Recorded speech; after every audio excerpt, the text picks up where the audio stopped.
Acidente com carreta e van no Paraná mata 9 pessoas da equipe de remo de Pelotas. Atletas tinham entre 15 e 21 anos. Apenas um jovem de 17 anos sobreviveu. Primeiro voo comercial pousa no aeroporto Salgado Filho, em Porto Alegre, após 5 meses das enchentes. Caso Marielle Franco. Em novo depoimento ao STF, Chiquinho Brazão, acusado de ser um dos mandantes do assassinato, chora, elogia Marielle e diz que a vereadora foi vítima de maldade. Agora no Rede TV News. O governador do Rio de Janeiro, Cláudio Castro, determinou a exoneração de toda a cúpula da Fundação de Saúde responsável pelos laudos negativos de HIV que resultaram na contaminação de 6 pacientes transplantados. Um deles está internado em estado grave. A vítima, um homem de 70 anos que recebeu um fígado, foi levada para o Instituto Nacional de Infectologia Evandro Chagas, da Fiocruz. Ontem, ele acionou a linha de emergência da Secretaria de Saúde para transplantados e está em estado grave. O homem é um dos 6 pacientes infectados pelo vírus HIV com órgãos contaminados. O Hemorrio informou que as análises preliminares constataram que não há mais amostras de sangue de doador de órgãos infectadas por HIV, mas que serão feitos novos testes para que não haja dúvidas. Hoje, o governador Cláudio Castro aceitou o pedido de demissão de toda a diretoria da Fundação Saúde do Rio, responsável pelo contrato com o PCS Lab Salem, e determinou a exoneração da cúpula. Entre eles, do diretor executivo João Ricardo da Silva Piloto. Ontem, a polícia prendeu Adriana Vargas dos Santos, coordenadora do PCS Lab Salem. De acordo com as investigações, teria partido dela a ordem para a quebra do protocolo de checagem de antígenos, que deveria ter sido realizada diariamente, mas passou a ser semanal para economizar. É de fundamental importância no laboratório e na unidade onde os laudos foram emitidos fraudulentamente, ela exercia o cargo de chefe. A prisão dela hoje foi cumprida, decretada e cumprida, para que toda a sociedade possa saber a verdade desses fatos. Adriana nega as acusações. Durante agora a instrução processual, comprovaremos que essa ordem não partiu de Adriana. Outras 2 pessoas ligadas ao PCS Lab Salem foram conduzidas à delegacia para prestar esclarecimentos. A operação também cumpriu 8 mandados de busca e apreensão. Entre o material apreendido está a máquina usada nos testes de HIV, além de documentos, computadores e celulares. Hoje de manhã, a polícia ouviu mais uma ex-funcionária do PCS Lab Salem. Na semana passada, já tinham sido presos o ginecologista Walter Vieira, um dos sócios do PCS Lab Salem, o técnico de laboratório Ivanilson Fernandes, a funcionária Jaqueline Iris Bacelar, que assinava laudos como se fosse biomédica, e o biólogo Kleber de Oliveira. E a Justiça do Rio de Janeiro decidiu manter a prisão da coordenadora técnica do laboratório PCS Salem, Adriana Vargas. A audiência de custódia acabou no final da tarde de hoje. O aeroporto Salgado Filho, em Porto Alegre, reabriu oficialmente hoje, após 170 dias fechado por causa das enchentes do mês de maio. A primeira etapa do retorno das operações deve atender a cerca de 9.000 passageiros por dia. O avião da Companhia Azul, que marcou a data histórica de retomada dos voos no aeroporto Salgado Filho, tocou a pista às 8h04 da manhã, vindo de Campinas, em São Paulo, com capacidade para 174 passageiros. O momento emocionou os funcionários que aguardavam a volta das operações. Aplausos, comemorações na sede administrativa da Fraport, porque este avião... No portão do desembarque, muita festa e animação para receber os primeiros passageiros e a emoção de viver um momento histórico na vida dos gaúchos. E muita felicidade de poder fazer parte disso. Eu imagino não só o povo do Brasil, mas o gaúcho sofreu, com a paralisia do aeroporto. Depois de uma tragédia, poder retomar a normalidade, eu acho que é uma felicidade para todos. Muito emocionante, com a alegria do povo gaúcho, de estar voltando aqui às atividades do aeroporto. Facilitar para o pessoal poder visitar, o Rio Grande. De acordo com a Fraport, serão 71 pousos e decolagens de forma parcial, atendendo pessoas do Rio de Janeiro, Brasília e São Paulo nos primeiros dias de operações, com cerca de 9.000 passageiros por dia. O término das melhorias da pista e do sistema de ar-condicionado estão entre as reformas que ainda precisam ser feitas nos próximos meses. Temos muitos prédios que foram afetados fora do terminal, que ainda estão em reforma, e o ILS, essa aproximação, vai ser ligada provavelmente apenas em março do próximo ano. Nesta primeira etapa, os voos vão ocorrer entre 8 horas da manhã e 10 da noite. Os trabalhos de recuperação do aeroporto Salgado Filho vão seguir até o mês de dezembro, quando deve acontecer a retomada completa das atividades. Nesta mesma data, os voos internacionais vão retornar ao terminal. O Rio Grande do Sul está com as estradas abertas, com os parques abertos, com as pousadas abertas, com os braços abertos e agora um aeroporto de Porto Alegre reaberto para que a gente possa receber cada um dos visitantes no nosso estado.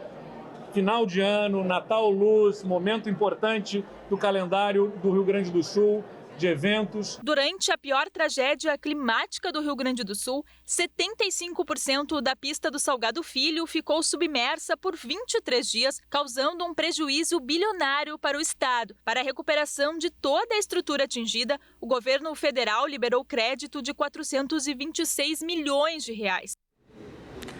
Apesar das chuvas do final de semana terem sido mais brandas do que o inicialmente previsto em São Paulo, muita gente ainda assim sofreu com a falta de energia elétrica. Segundo a Enel, 111 mil clientes foram afetados na capital paulista, mas já tiveram serviço restabelecido. O Procon de São Paulo reforçou o atendimento. A previsão da Defesa Civil do Estado de São Paulo era de tempestade. Chuvas e rajadas de vento parecidas com as da sexta-feira retrasada, quando ventos de até 107 quilômetros causaram estragos e deixaram mais de 3 milhões de endereços sem energia na Grande São Paulo. Mesmo com a chuva mais fraca que o imaginado, teve casa que ficou no escuro e as críticas vieram novamente. Existe uma questão aí de exaurimento regulatório, contrato muito antigo, a regulação sem instrumentos para cobrar. Se a ANEEL for fazer uma fiscalização, ela vai, a empresa vai alcançar os indicadores, né? Então, portanto, vai parecer que a empresa está atingindo os indicadores, né? Tá prestando um serviço adequado, e quando na verdade não está. Então, você pegar a DECFEG, está tudo ok. Agora, se você pegar o nível de satisfação do usuário, a Enel tem um dos piores níveis, né? O segundo pior nível de satisfação de todo o Brasil. Pensando no consumidor que acumulou prejuízos, o Procon de São Paulo realiza atendimentos gratuitos em 4 novos pontos da capital paulista, nas subprefeituras da Capela do Socorro, Cidade Ademar, Parelheiros e Santo Amaro. Eles vêm aqui à busca de saber o que é que eu tenho de direito. Olha, queimou, eu posso me ver ressarcido disso. E o que estava ali na minha geladeira, que eu não consegui, eu tinha comprado alguma coisa para o final de semana, como é que funciona isso? Então, é saber efetivamente o que é que eu posso ter de ressarcimento. O Procon de São Paulo orienta que o consumidor traga uma conta de energia elétrica, além de fotos e documentos que comprovem as perdas, como de alimentos, medicamentos e aparelhos eletrônicos. A gente ficou quase uma semana sem luz, a gente ficou até quarta-feira sem luz, da sexta-feira até quarta-feira. E eu vendo picolés, né, para ajudar na renda, e aí todos os picolés estragaram, porque não deu tempo de salvar. No mesmo dia, sim, ele já descongelou e aí estragou. Aí foi um prejuízo de R$100. Infelizmente, estou esperando mesmo o ressarcimento da Enel para conseguir repor os meus sorvetes. E com previsão de um volume de chuva acima do normal para os próximos meses, Minas Gerais começou hoje um plano de prevenção para emergências provocadas pelos temporais. Uma das principais preocupações por lá é com a rede de distribuição de energia, para que lá não aconteça o mesmo que aconteceu aqui em São Paulo nos últimos dias. Os alertas de temporais emitidos pela Defesa Civil se intensificaram nas últimas 72 horas em Minas Gerais. Foram 7 ao todo. Moradores ficaram mais de 24 horas sem energia elétrica, depois que parte de uma árvore de grande porte caiu nessa rua movimentada de BH.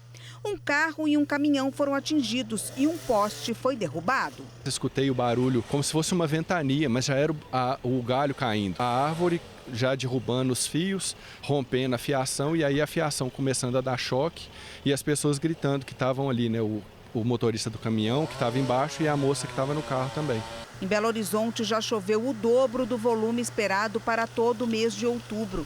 E para os meses do verão, são esperadas chuvas mais intensas. Nós temos uma previsão de uma crescente nos volumes de chuva. Janeiro e fevereiro devem ultrapassar a média. Teremos tempestades, sim, sobretudo naqueles momentos em que não temos grandes nebulosidades que façam com que a temperatura caia. Nesses momentos, em qualquer um dos meses, nós teremos ocorrência de tempestades, em alguns casos severas. Com a previsão de chuvas mais severas para os próximos meses, Minas Gerais já se prepara com medidas emergenciais.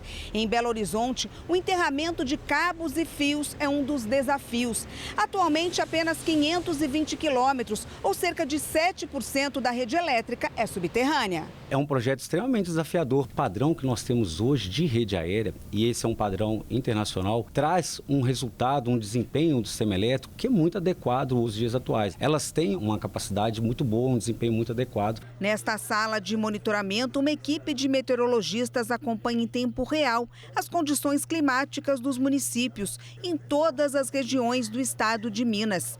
Os boletins e alertas ajudam a prevenir possíveis cortes na rede de distribuição de energia e agilizam as ações em locais afetados.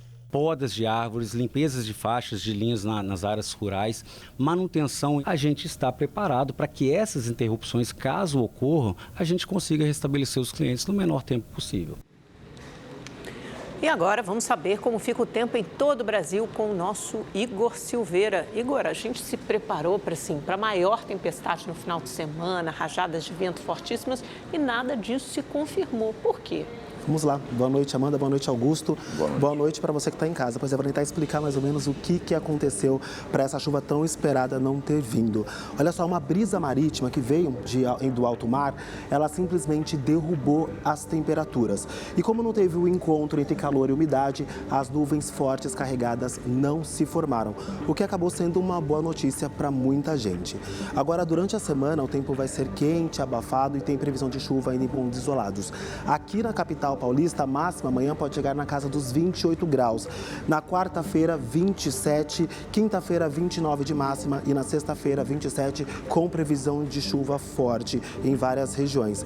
No Rio de Janeiro, a terça-feira vai ser com tempo abafado, com os termômetros marcando 31 de máxima. Belo Horizonte, 27 graus com previsão de chuva e Vitória, no Espírito Santo, 28 graus de máxima. No Nordeste, o sol aparece em toda essa área que a gente vê em amarelo aqui no mapa, mas tem previsão de chuva em todo o interior, incluindo o sul da Bahia. Na região norte e também no centro-oeste, pode chover a qualquer hora do dia. Essa chuva vem acompanhada de trovoadas e ventania.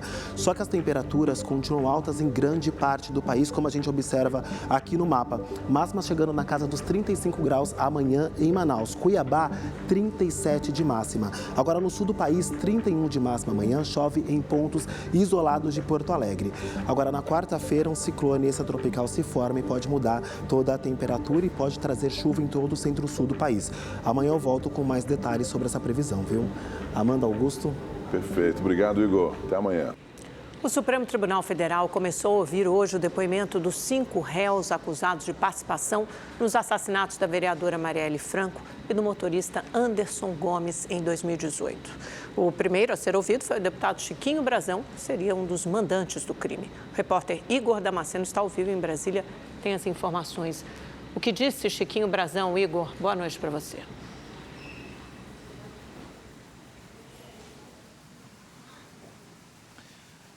Amanda, Chiquinho Brazão negou qualquer participação nos 2 assassinatos. Boa noite a você, também ao Augusto, boa noite a todos que nos acompanham.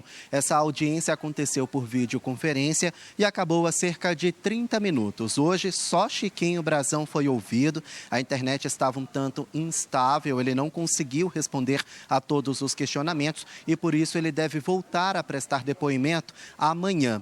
No depoimento de hoje, Chiquinho Brazão chorou e disse que o assassinato de Marielle Franco foi uma maldade. Além do parlamentar, o irmão dele, Domingos Brazão, o delegado de polícia Rivaldo Barbosa e também o policial militar Ronald Paulo de Alves Pereira também devem prestar depoimento. Esses depoimentos vão ser colhidos ao longo dessa semana, devem durar até sexta-feira.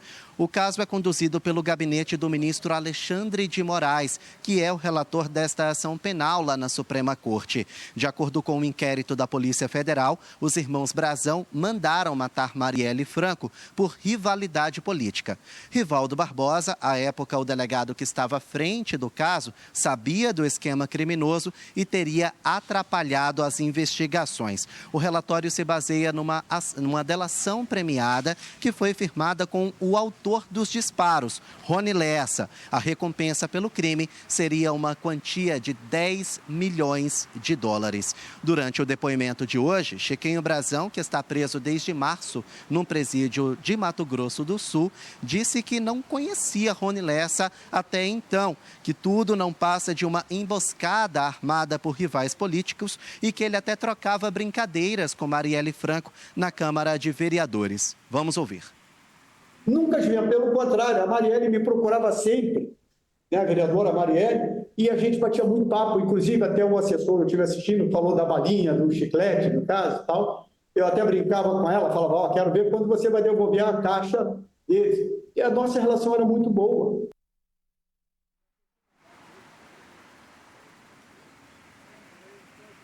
Bom, essa fase do interrogatório faz parte da chamada instrução penal. Após essa fase, os depoimentos, as defesas e a acusação terão 5 dias para avaliar se precisam pedir novas diligências. Se não pedirem, o processo entra na fase das alegações finais, que é a fase que antecede a sentença. Os 5 réus acusados desses assassinatos, eles vão ser julgados em um júri no Tribunal de Justiça do Rio de Janeiro. Amanda, Augusto. Obrigado, Igor. As capitais nordestinas estão na liderança da violência contra jovens. A média de homicídios de pessoas entre 15 e 29 anos é 70% superior à cidade do Rio de Janeiro. Laudijane perdeu o filho mais velho para a violência. Breno Salles foi assassinado quando tinha apenas 28 anos, em 2022, na zona sul do Recife. Ele estava na casa da namorada quando o ex-companheiro da sogra entrou no apartamento e atirou várias vezes. Breno tentou impedir o feminicídio, mas foi atingido por um tiro. Eu não queria ser herói. Esse herói, ele não pensou em mim. Eu acredito que...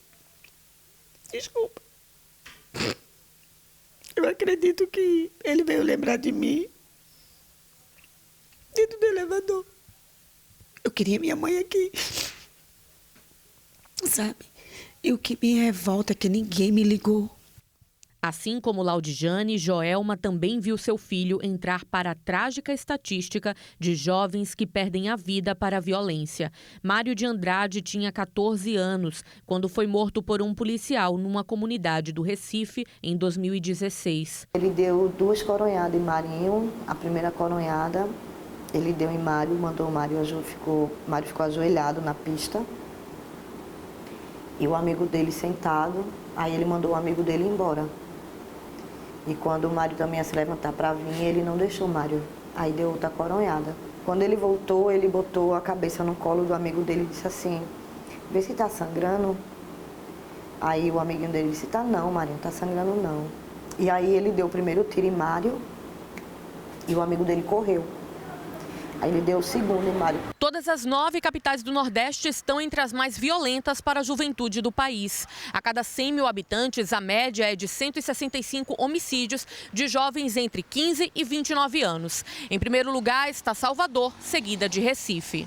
Logo após aparecem Aracaju, Fortaleza, Teresina, Maceió, Natal, João Pessoa e São Luís. Os dados são do Ministério da Saúde, levantados pelo Instituto Cidades Sustentáveis. Há também o desafio de não permitir que esses mesmos jovens sejam recrutados pelo crime. As grandes cidades do Brasil, mas aqui em específico capitais nordestinas, teve uma urbanização desordenada. Então esse crime organizado ele migra para essas capitais nordestinas, abertura de mercado, procura de novos mercados. E ora, esses jovens que a gente viu que não têm acesso a oportunidades, vê no crime organizado um caminho. Para o sociólogo, políticas públicas podem contribuir para diminuir as taxas de homicídios. Vamos pegar um caso específico. Quando teve as Olimpíadas no Rio, né? Então se criou as famosas UPPs, né? Que era uma forma, a unidade de polícia pacificadora, né? Então assim, era uma forma do Estado chegar com a polícia nas comunidades, e olha o nome, e pacificar, né? E ter uma relação, e aquilo funcionou bem por um determinado período de tempo. Isso no Rio de Janeiro. Se a gente pensar aqui em Recife, Pernambuco, a gente teve o famoso Pacto pela Vida. Se a gente pegar no Ceará, tinha o Pacto pelo Ceará Pacífico. Foram políticas públicas de Estado que tentaram, via polícia, via segurança, diminuir isso. Se a gente não tem políticas que dialoguem de forma setorial, a gente jamais vai estar enfrentando o problema da violência de uma forma séria. A vacina contra a bronquiolite já está disponível em clínicas particulares. A doença respiratória é comum em bebês de até 2 anos. A vacina do laboratório Pfizer é a primeira aprovada pela Anvisa contra a doença. A bronquiolite afeta principalmente bebês de até 2 anos. O pequeno Matheus teve o vírus. Ele já estava um pouquinho gripadinho e aí ele começou a ficar bem ofegante, uma respiração bem dificultosa. E a gente entrou em contato com a pediatra, depois de exames clínicos, levamos ele na pediatra. Ela avaliou e disse que ele estava possivelmente com bronquiolite. Matheus nasceu em julho de 2022. Na época não tinha vacina contra a bronquiolite. Ele só foi diagnosticado com a doença em maio de 2023. No caso do Matheus, o jeito foi recorrer ao tratamento tradicional. A gente começou, então, um tratamento com fisioterapia respiratória, porque, infelizmente, as medicações eram mais paliativas do que para curar. A bronquiolite é a inflamação dos bronquíolos, que são vias aéreas que auxiliam o sistema respiratório. Os sintomas podem ser semelhantes a um resfriado, com coriza, espirros, febre leve e tosse, mas podem ser graves, levando a respiração rápida e superficial, chiado no peito e aumento do esforço respiratório. A nova vacina, que tem 80% de eficácia, protege bebês de até 6 meses e deve ser aplicada em grávidas entre a 24ª e 36ª semana de gestação. As crianças que têm uma bronquiolite e são hospitalizadas, em geral, voltam a ter problemas pulmonares no médio prazo, ou seja, ao prevenir esse episódio inicial, nós vamos reduzir o número significante, o número de visitas também a consultas, ao uso de antibióticos, a serviços de emergência, a exames laboratoriais, radiológicos e, claro, reduzir de forma substancial também todo o impacto na saúde pública dessas crianças. Por enquanto, o imunizante está disponível apenas na rede privada e com um preço salgado, em média R$ 1.800. Segundo o Ministério da Saúde, a viabilidade da incorporação da vacina ao SUS ainda está sendo analisada. O presidente Lula falou sobre o acidente doméstico que sofreu durante um telefonema com um aliado, Luiz Caetano, que é prefeito do PT e candidato à reeleição em Camaçari, na Bahia. Eu quero saber, senhor, como é que está a sua saúde, tá bem? Estou bem, eu tive um acidente aqui, mas uma bobagem minha. Foi grave, mas não afetou, sabe, nenhuma parte mais delicada. Eu estou cuidando porque qualquer coisa na cabeça é muito forte, né? É verdade, é verdade. Então eu estou aguardando, porque os médicos dizem que eu tenho que esperar pelo menos uns 3, 4 dias para eles saber qual foi o estrago que fez da batida. O mercado financeiro elevou a previsão de inflação para 2024 de 4,39% para 4,5%, no limite da meta do governo para este ano, que é de 3%, com um intervalo de tolerância de 1,5 ponto percentual. A estimativa para o Produto Interno Bruto subiu para 3,5% e a previsão para a taxa Selic neste ano permaneceu em 11,75%. Os dados são do boletim Focus divulgado pelo Banco Central. A União terá que pagar R$ 1 milhão a familiares de Genivaldo de Jesus Santos. Ele morreu no porta-malas de uma viatura da Polícia Rodoviária Federal, asfixiado com gás lacrimogêneo. Você deve lembrar dessa história horripilante. Esse caso aconteceu no interior de Sergipe, em maio de 2022. O juiz responsável pela decisão alegou que o Estado tem responsabilidade, sim, por crimes causados por agentes públicos no exercício das funções. O valor será dividido entre irmãos e o sobrinho dele, que presenciou a ação da Polícia Rodoviária Federal. A mãe e o filho de Genivaldo já haviam vencido um processo semelhante. Um foragido da justiça que trabalhava normalmente como garçom em um bar em Belo Horizonte é procurado também por ter publicado um vídeo com ofensas racistas nas redes sociais. O suspeito se irritou com uma cliente que pediu para ele lavar um copo que estava sujo. Rapaz, trabalhar em bar não é fácil não, viu? Tem que aturar cada uma. Maldita princesa Isabel que assinou aquela lei áurea para acabar com a escravidão. Preto tem que entrar no chicote no tronco mesmo, tem conversa não. Tem que tomar água do vaso, essa desgraça. Falar pra você, viu? Eu tinha que ter vivido na época dos barões. Cortar essa raça toda no chicote. Amarrar no tronco e chicote, estralando o lombo. Amarrar dentro da casa de ferro, deixar o dia inteiro no sol esses demônios. Falar pra você, viu? Eu tenho que aturar macaca que me encheu o saco. O homem foi identificado como Alessandro Pereira de Oliveira, de 36 anos. Após a repercussão do vídeo, ele foi demitido do bar e não foi mais visto. De acordo com a Secretaria de Justiça de Minas Gerais, Alessandro tem 4 passagens pela polícia por violência doméstica, estelionato e agressão. Em março, ele teve o benefício de saída temporária, mas não retornou para o presídio. A polícia tenta agora cumprir o mandado de prisão em aberto contra ele. Um criminoso em série, né? Um dos suspeitos do atentado contra o prefeito e candidato à reeleição em Taboão da Serra, na Grande São Paulo, foi preso agora à tarde na mesma região do crime. O homem de 33 anos teria utilizado um dos 2 veículos usados na fuga do crime. Segundo a polícia, o acusado havia deixado o sistema prisional 30 dias antes do atentado contra o prefeito. O rapaz foi reconhecido por câmeras de segurança. Além dele, a investigação aponta a participação de pelo menos mais 3 suspeitos. José Aprígio da Silva, do Podemos, foi baleado com um tiro de fuzil dentro do próprio carro na rodovia Regis Bittencourt na última sexta-feira. Ele permanece internado e respira, ainda bem, sem auxílio de aparelhos. Moradores da comunidade da Muzema, na zona oeste do Rio de Janeiro, viveram mais um dia de terror. Criminosos entraram em confronto e, mais uma vez, tomaram as chaves dos ônibus que circulam na localidade. O confronto entre criminosos começou depois da meia-noite. Começou. De vários pontos da comunidade da Muzema, era possível ouvir um intenso tiroteio que durou cerca de 2 horas.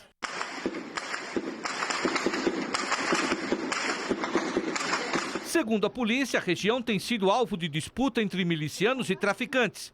Um morador registrou quando um grupo armado com fuzis circulava pela comunidade. Criminosos levaram as chaves de 4 ônibus e assaltaram passageiros. Hoje de manhã, havia poucos coletivos disponíveis na localidade. Mais de 190 ônibus de 7 linhas mudaram o itinerário por causa dos confrontos. Um blindado da PM reforçou a segurança na estrada do Itaiangá. Os confrontos começaram na quarta-feira da semana passada, quando criminosos sequestraram 9 ônibus para bloquear a estrada e dificultar uma operação da Polícia Militar. No dia seguinte, os bandidos usaram outros 2 coletivos e fecharam a principal via da região. No sábado, cerca de 30 milicianos armados com fuzis e pistolas invadiram a comunidade da Muzema. De acordo com os moradores, esses homens seriam integrantes da milícia que tenta retomar o controle da favela, que hoje é dominada pelo Comando Vermelho. Durante as ações dos últimos dias, a polícia apreendeu armas, explosivos, munições e drogas. O batalhão da região está aqui dedicado a essa região para que cenas como a que nós vimos não aconteçam e a ocupação da região da Muzema por tempo indeterminado até que a gente consiga estabilizar a região e impedir esse confronto entre facções criminosas que vêm tentando o domínio territorial. Mas infelizmente continuam acontecendo, né? Traficantes e milicianos disputando para saber quem manda num território. Quem deveria mandar, obviamente, é o Estado. E houve outro confronto também no Rio de Janeiro, entre policiais, militares e traficantes, só que no Morro da Mangueira. Um agente ficou ferido. A troca de tiros começou depois que criminosos em um carro atacaram uma viatura da Polícia Militar que estava no principal acesso ao Morro da Mangueira, na zona norte da cidade. No confronto, um policial militar ficou ferido e foi socorrido pelos colegas. O veículo em que os criminosos estavam foi recuperado. O policiamento foi reforçado no acesso à Mangueira. A polícia prendeu um homem suspeito de liderar o tráfico de drogas em Goiás. Ele levava uma vida de luxo em condomínio de Goiânia. Segundo as investigações, Baltazar Cabral Júnior, de 29 anos, comandava a organização criminosa responsável por movimentar mais de 13 milhões de reais em transações bancárias. Ele foi detido com a esposa em um condomínio de luxo num bairro nobre da cidade. Mais 9 suspeitos foram presos na operação e 35 mandados de busca e apreensão foram cumpridos. Para esconder os ganhos que obtiveram por meio do crime, os criminosos usavam empresas de fachada na região. E hoje, infelizmente, no sul do Brasil, 9 pessoas, entre elas 7 atletas de remo, de um time de remo, que estava voltando de uma competição, faleceram no acidente automobilístico que aconteceu lá no Paraná. A gente acompanha mais informações e traz para você. O acidente aconteceu na BR-376, em Guaratuba, interior do Paraná, na noite de domingo. A equipe retornava para Pelotas, no Rio Grande do Sul, após disputar o Campeonato Brasileiro Unificado de Remo em São Paulo. A van que levava os jovens foi atingida por um caminhão. Investigações iniciais da Polícia Rodoviária Federal apontam que a carreta perdeu os freios e bateu na traseira da van. Com o impacto, ela colidiu em outro carro e, em seguida, acabou sendo arrastada para fora da pista pelo caminhão que tombou sobre o veículo. O condutor da carreta, de 30 anos, teve ferimentos leves. Um atleta de 17 anos, identificado como João Milgarejo, foi o único sobrevivente do grupo de remadores. Ele recebeu atendimento médico em Joinville, Santa Catarina, e foi liberado. O Genner Tissotti, de 43 anos, era o coordenador técnico do projeto. Ellen Belloni tinha 20 anos e era considerado uma das promessas do remo brasileiro. Vitor Fernandes Camargo, de 17 anos, ganhou medalha de prata em São Paulo. João Pedro Kirchner, de 17 anos. Samuel Benites Lopes, de 15. E Henry Guimarães, de 17 anos, ganharam o ouro. Ângel Souto Vidal, de 16 anos, e Nicole Cruz, de 15, levaram o bronze. Ricardo Leal da Cunha, de 52 anos, era o motorista que transportava o grupo. A Prefeitura de Pelotas decretou luto oficial de 7 dias em razão das mortes. O governador do Rio Grande do Sul, Eduardo Leite, que é natural de Pelotas, lamentou a tragédia. O presidente Lula também divulgou uma nota de pesar e prestou solidariedade aos familiares e amigos das vítimas. As cerimônias de despedida acontecem amanhã. Aviões da FAB vão levar os corpos até Pelotas. Nossa, que tragédia, muito triste. Obrigada, viu, Marcelo? Boa noite. Boa noite.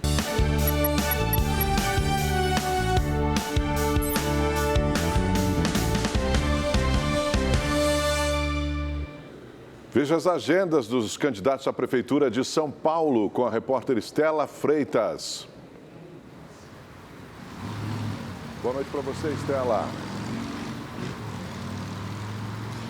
Olá, Augusto.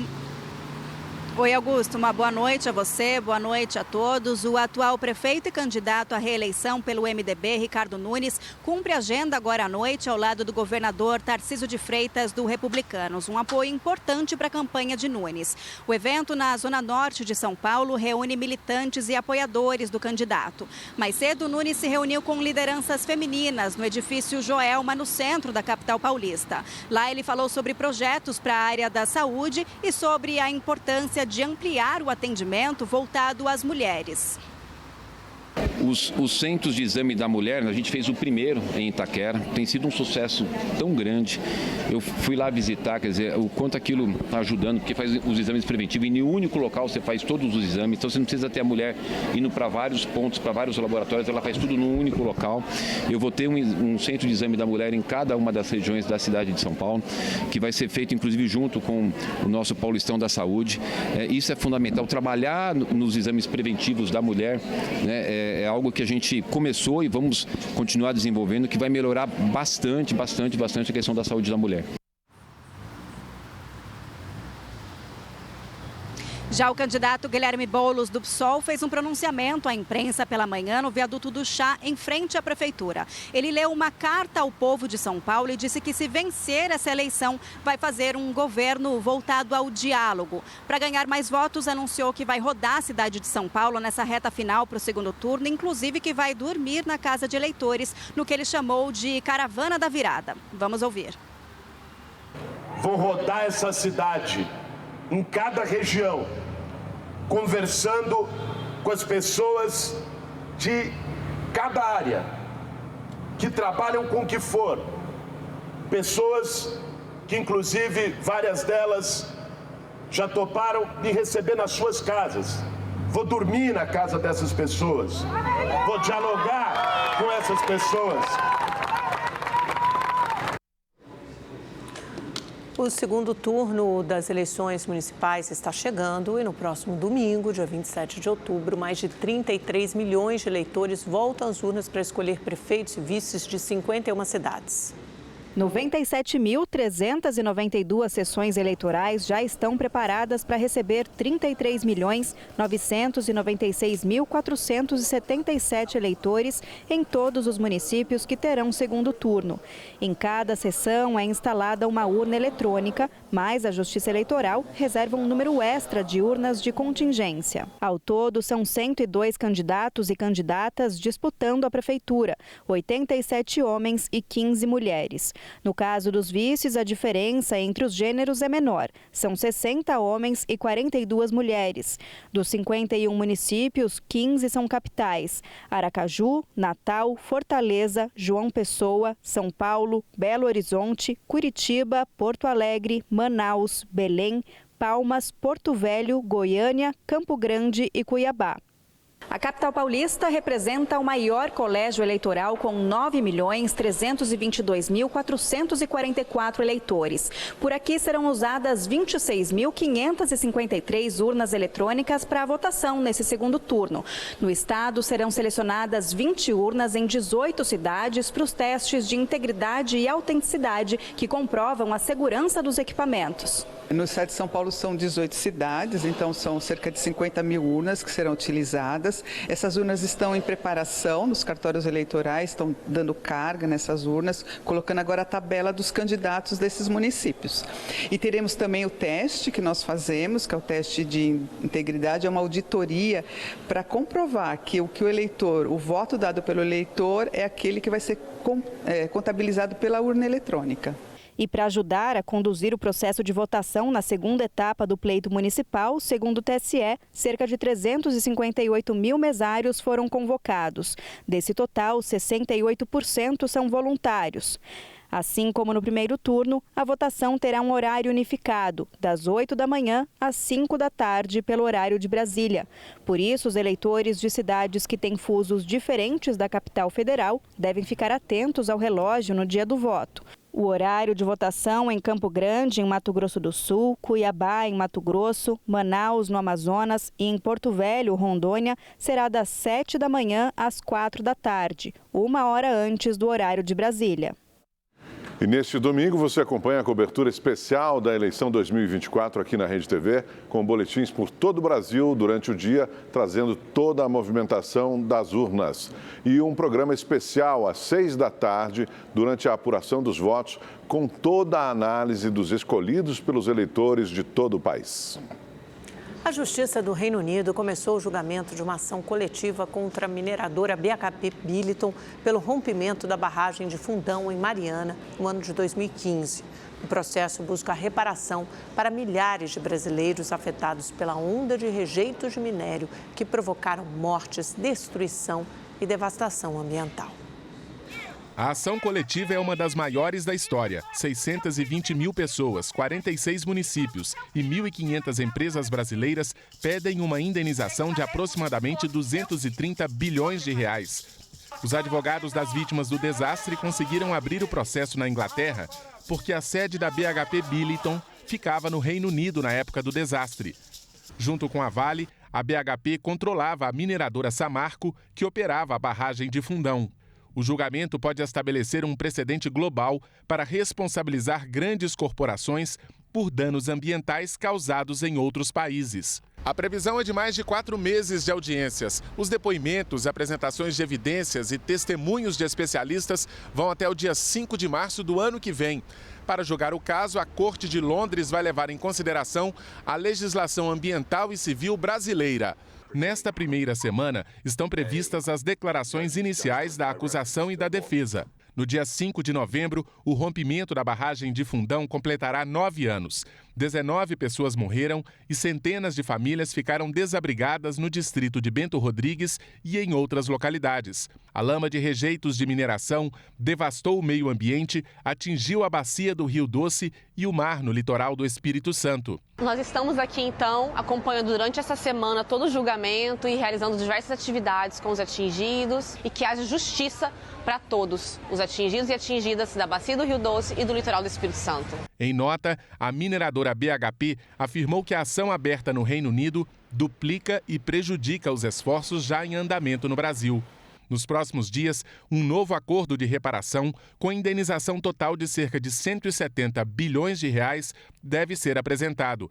As negociações com as mineradoras foram feitas pelo governo federal, pelos governos de Minas e do Espírito Santo, pelos ministérios públicos e defensorias públicas dos estados e pelo Ministério Público Federal. A sociedade precisa de uma resposta para esse crime. A justiça ela precisa ser rápida e eficiente. Infelizmente, a gente está tendo um processo demorado. Ana Paula perdeu o marido na tragédia e espera que a justiça, enfim, seja feita na Inglaterra. Eu espero muito que a corte bate o martelo e condene os culpados. Porque é muito fácil matar 19 pessoas, matar o rio, matar os peixes, matar as famílias aos poucos e ficar impune por aí. E o Rede TV News fica por aqui. Uma ótima noite para você. Até amanhã. Boa noite, até amanhã.